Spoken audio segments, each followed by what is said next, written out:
The Holocene has ended. What we do now and in the next few years will profoundly affect the next few thousand years. The only conditions modern humans have ever known so far are changing, and changing fast. Nothing stays the same on this planet. Everything changes. The Earth is going into one of these jumps, and you don't know what is going to be on the other side of those jumps. The Earth is always jumping.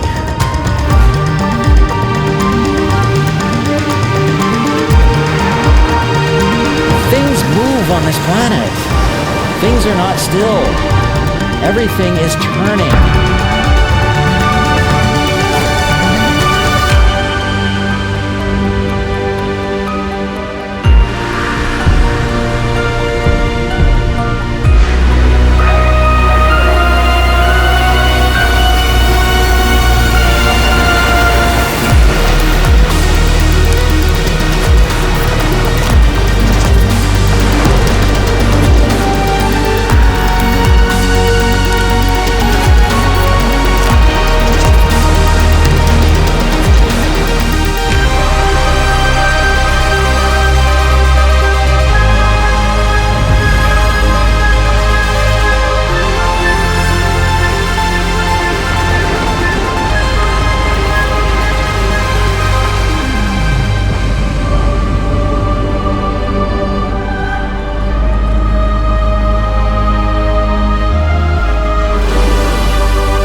As it begins to run out of fuel, the sun won't simply fade away to nothing. Its core will collapse, and the extra heat this generates will cause its outer layers to expand.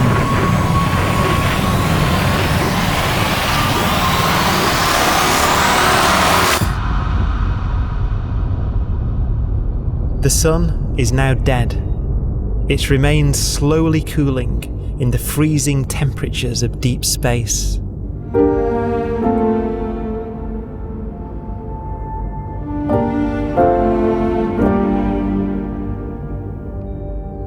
The fate of the sun is the same as for all stars. One day they must all eventually die, and the cosmos will be plunged into eternal night. All stars eventually will run out of fuel. The temperature of the universe drops. The stars, one by one, in the night sky will turn off. And there'll be no more new stars created. And so that the universe will end not with a bang, but with a whimper. And not in fire, but in ice.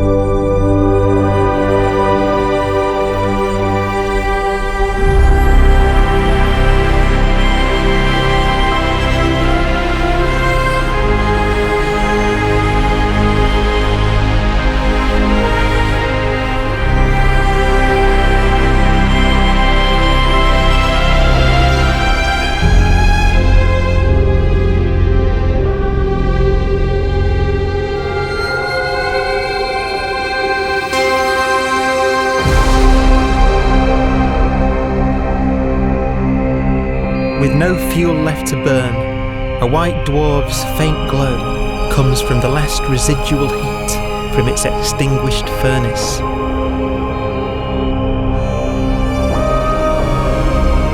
Looking at it from where the Earth is now, it would only generate the same amount of light as the full moon on a clear night.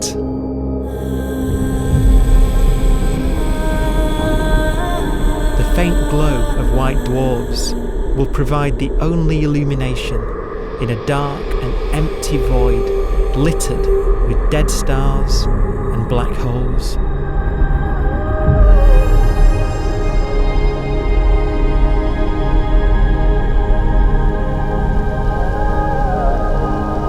ways, it's kind of a ghost universe. It's the corpses, the zombie stars, that will take us into the future.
A black dwarf will be the final fate of those last stars, white dwarfs that have become so cold that they barely emit any more heat or light. Black dwarfs are dark, dense, decaying balls of degenerate matter, little more than the ashes of stars. Their constituent atoms are so severely crushed that black dwarfs are 1,000,000 times denser than our sun.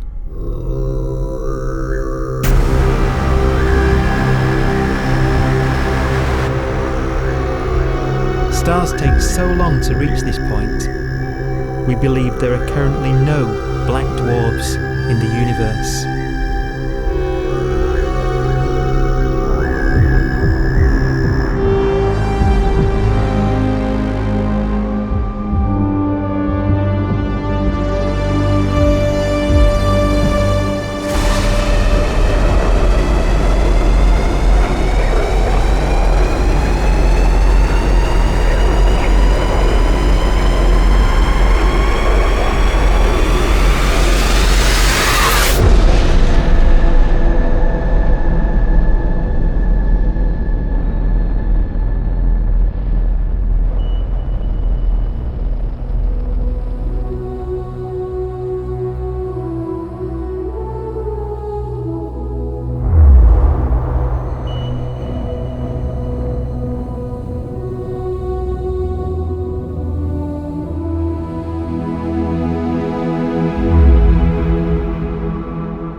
We have a pace of life that's based on really the energy available to us now. You could imagine living conscious systems which have a very different pace and therefore can extend out at least a lot farther than you'd imagine otherwise. You could have a living system where if it had a thought every 10 trillion years, that would seem normal. Even if our life dies out, one could imagine at some time arbitrarily far in the future, a fluctuation occurs which allows intelligent life to exist again for a little while. So you might have islands in time of intelligence.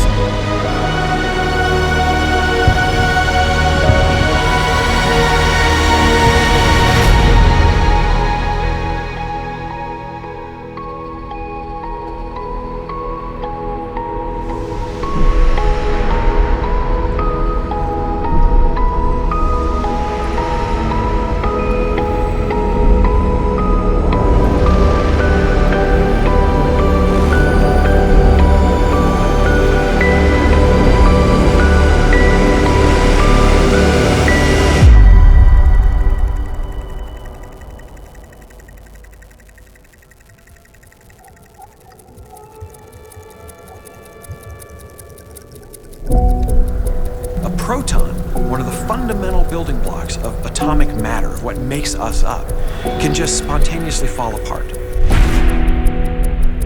Any material that evades the pull of a black hole eventually dies away as its protons disintegrate.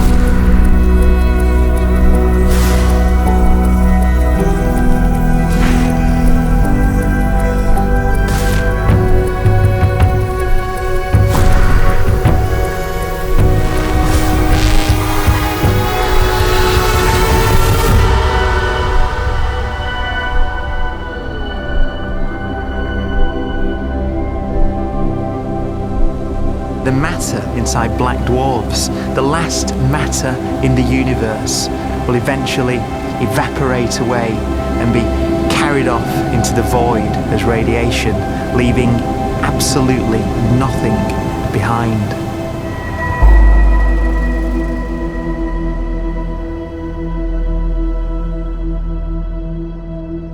With the black dwarfs gone, there won't be a single atom of matter left. All that will remain of our once rich cosmos will be particles of light and black holes.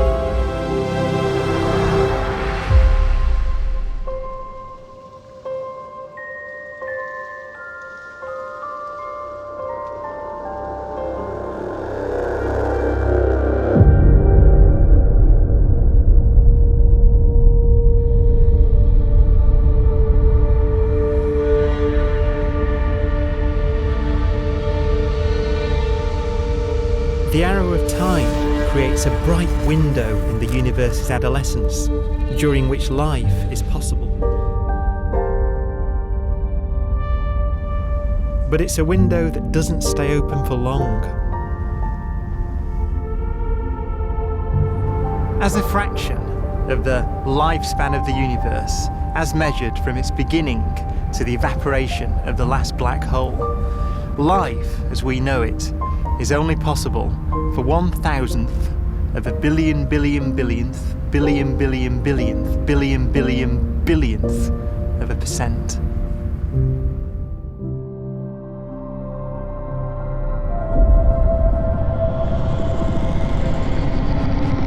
Black holes become the fundamental building block of the universe. A galaxy will basically be a supermassive black hole in a center with smaller black holes orbiting it. Zombie galaxies filled with black holes continue to evolve. They'll eat each other and they'll get bigger, and maybe they'll fall into the supermassive black hole and it'll get bigger. The universe will still be an exciting, dynamic place. It's just that the timescales you're talking about are now trillions of years instead of thousands or millions of years.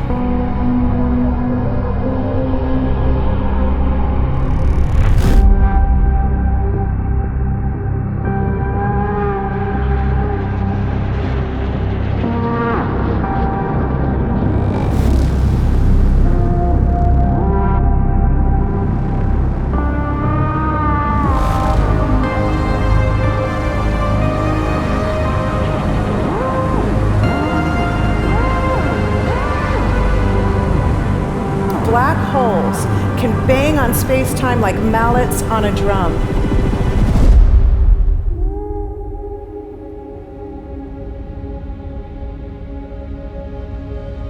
And they have a very characteristic song.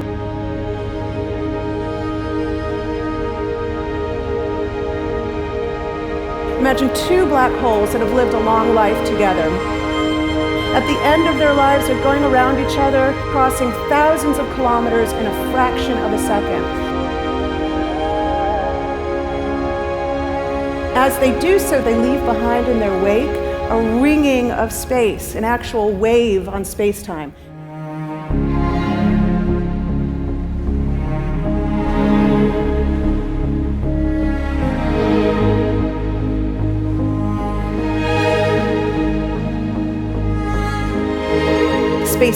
squeezes and stretches as it emanates out from these black holes banging on the universe. Those are the gravitational waves. They're literally the sounds of space ringing. And they will travel out from these black holes at the speed of light as they ring down and coalesce to one spinning, quiet black hole.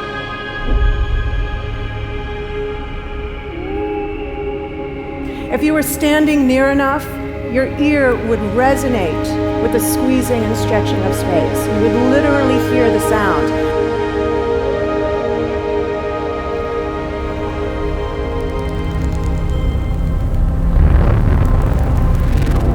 Imagine a lighter black hole falling into a very heavy black hole. The sound you're hearing is a light black hole banging on space each time it gets close.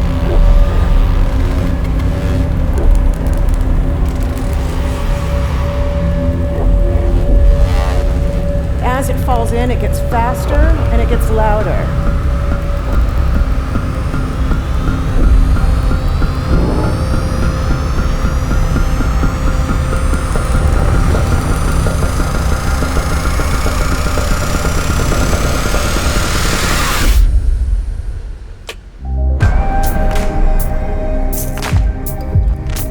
Scientists used to think black holes were immortal, but even these will one day die. Now we're talking about timescales of unimaginable length, quadrillions of years into the future. On that timescale, even the black holes begin to evaporate.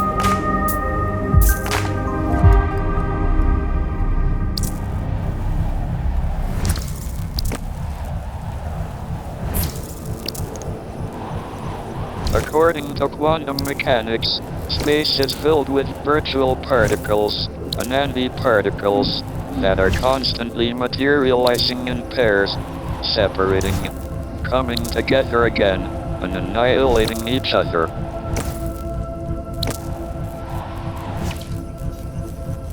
In the presence of a black hole, one member of a pair of virtual particles may fall into the hole, leaving the other member without a partner with which to annihilate. The forsaken particle appears to be radiation emitted by the black hole. And so, black holes are not eternal. They evaporate away at an increasing rate until they vanish in a gigantic explosion.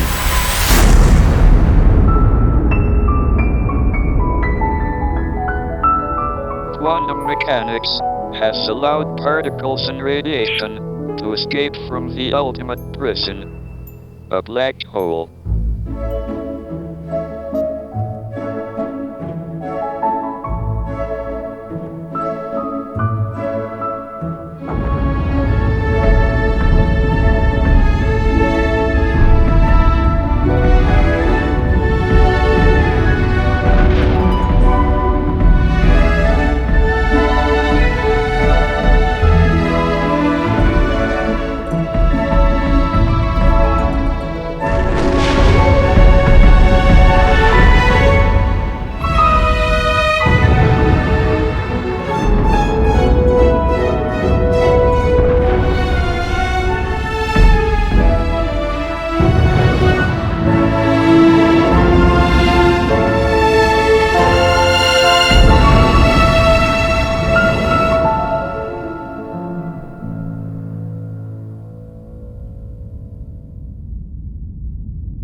Philosophers and poets have asked the question, will the world end in fire or ice?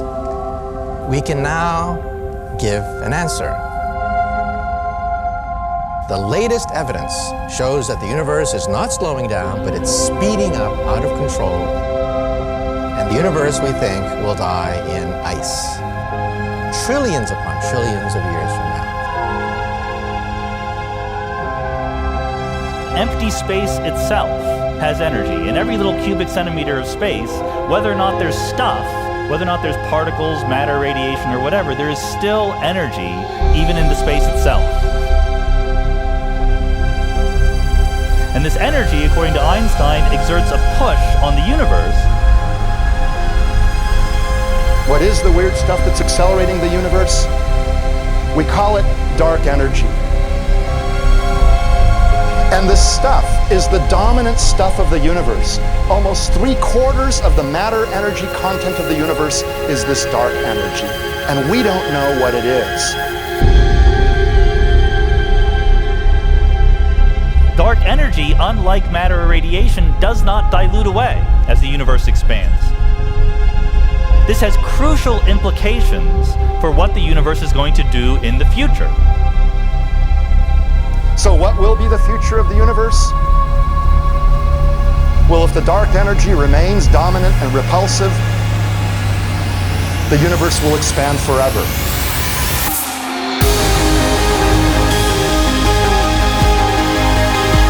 Faster and faster and faster with time. A runaway universe. 70% of the energy of the universe resides in empty space, and we don't understand why. But we do know what will happen. If that energy continues to be there, the universe will become cold and dark and empty. That's the future as it might be. We don't know because we don't yet understand the nature of dark energy. Until we do, we won't know the future. We won't even understand our own origins, and that's why we want to know and study this subject.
Forecast does seem to be for an ever colder, ever emptier universe.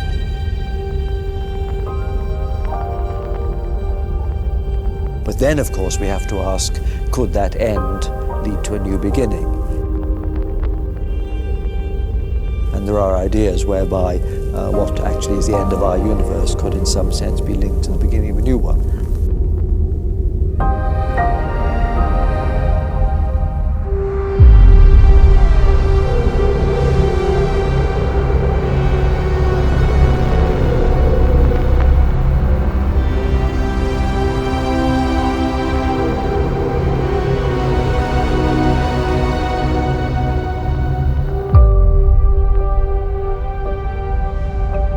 We've worked out the mathematics, the equations. They seem to say that if you have an atom smasher that can concentrate tremendous amounts of energy at a single point, you can perhaps open up a gateway, a baby universe.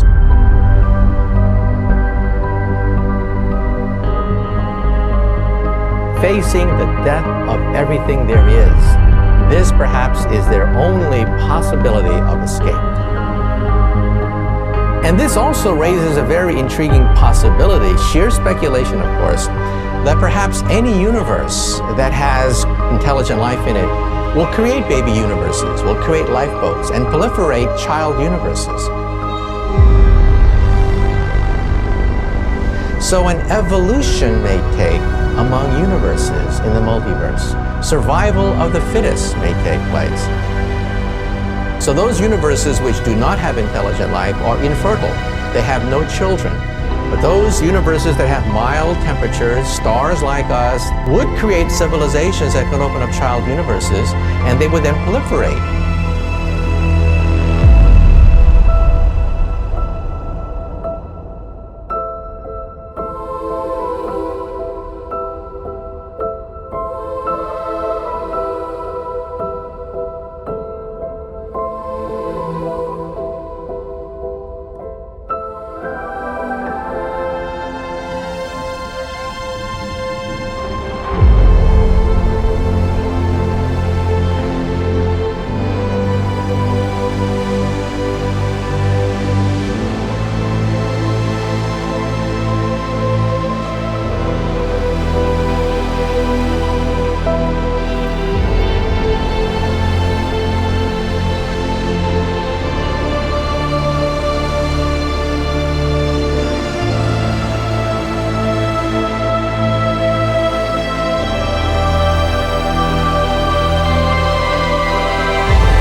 After an unimaginable length of time, even the black holes will have evaporated, and the universe will be nothing but a sea of photons gradually tending towards the same temperature as the expansion of the universe cools them towards absolute zero.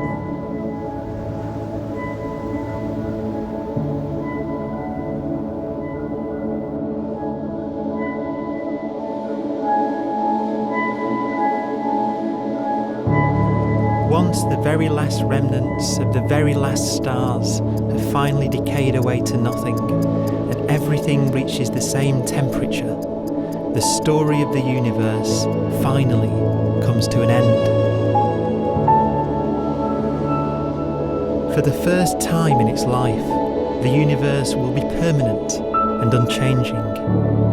Entropy finally stops increasing because the cosmos cannot get any more disordered. Nothing happens, and it keeps not happening forever.